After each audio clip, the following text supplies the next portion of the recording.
Hi! This is your Hope Igniter, Judith, at sagutin lang po natin yung kadalasan nakikita ko sa online or sa Facebook groups na mga comments or mga posts nila. And isa ka din ako doon sa mga nagtanong noon. Ayan. So, ito po yung question. Paano daw po ba magsimula ng online business?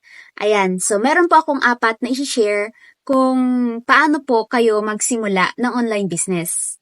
Ayan. So, ang una po is, syempre, kailangan po natin, since nagsisimula po tayo, maghanap po tayo ng kumpanya na pwede tayo makipag-partner. So, syempre, i-check po natin yung legalities, lalo po yung mga products and services nila. Kung ito po ay may papers or legal papers, of course, i-check po natin yung mga yon. And, pangalawa po is low risks and low capital. Since nagsisimula pa lang tayo, ayaw naman natin agad na malugi, lalo po at nagsisimula po tayo. Ayan, so ayaw po natin mangyari yon.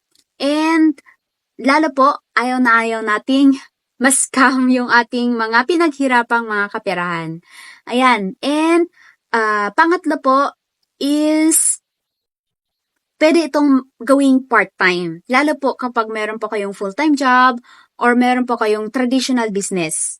Ayan. So, mas maigi po na gawin nyo po muna siyang part-time. And, pang-apat po ay yung product po natin or product na i-offer or yung service na i-offer ay in demand at kailangan ng mga tao.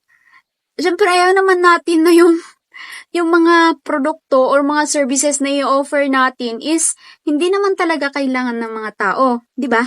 So, siyempre, maghanap po tayo ng mga yung kumpanya na mayroon po siyang in-demand na product or service, and of course, kailangan talaga ng tao.